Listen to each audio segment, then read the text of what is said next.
Hello and welcome to another Your Wednesday Weekly 5 Minutes for You. The last 2 Wednesdays I have shared some really incredible practices to become more aware of that voice inside of your head that is less than supportive, that inner critic or that inner bully, and how to shift it to be kinder and more compassionate with yourself. So that self-love mantra.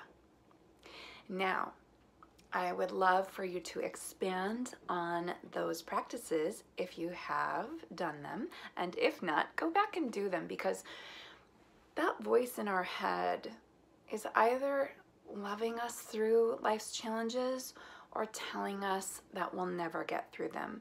And you have a choice as to how you speak to yourself.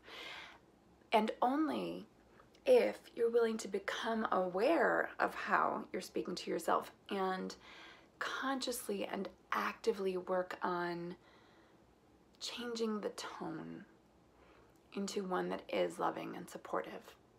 Once you've done this, once you've been practicing your self-love mantra for a little while, and your stop word, so when that critical voice does rear its ugly head, you can stop it in its track and then lovingly replace the words with something supportive. I am enough, right?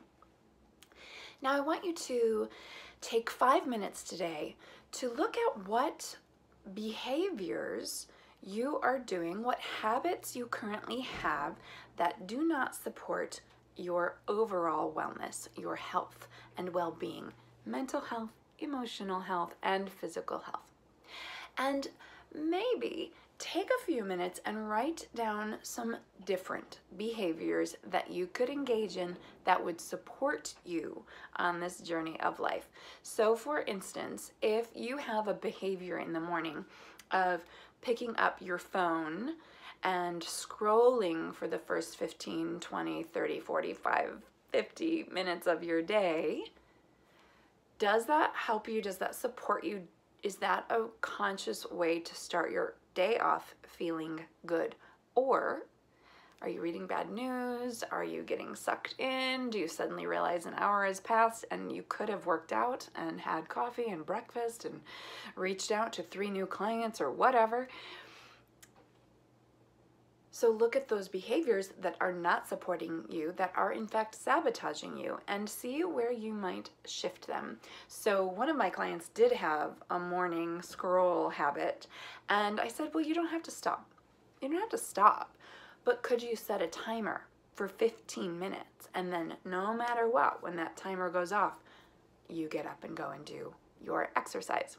For another client who was finding it hard to fit in daily exercise or movement, we said, just start your day with 5 minutes a day. 5 minutes of stretching or jumping up and down or running up and down the stairs. Just 5 minutes, get it done. You start your day with movement.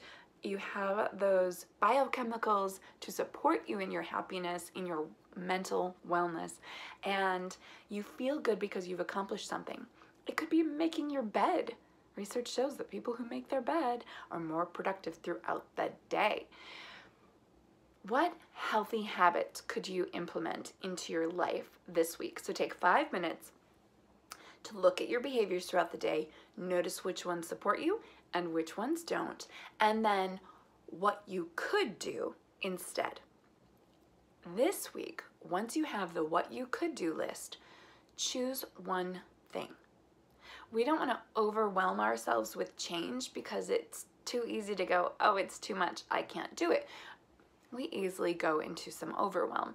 So make it easy for yourself. Take it easy on yourself and implement some baby steps instead.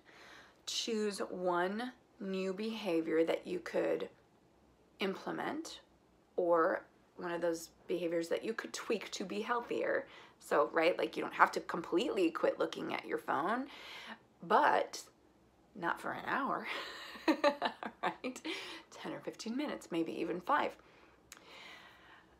5 minutes is almost up now. So this is your practice to help you along in this journey of life, to support yourself, because it's all about the relationship you have with you. And if you're not behaving in a way that's loving and respectful, how will you respect yourself? Practice behaving and engaging in ways that increase your own self-respect, and you might just find that you like yourself a little bit more this time next week. I can't wait to hear about it in the comments or read about it, so please let us know what you're going to do if you feel so inclined to share. We want to support you. It's good to be seen, heard, witnessed, and held in love for the changes we're making in our lives.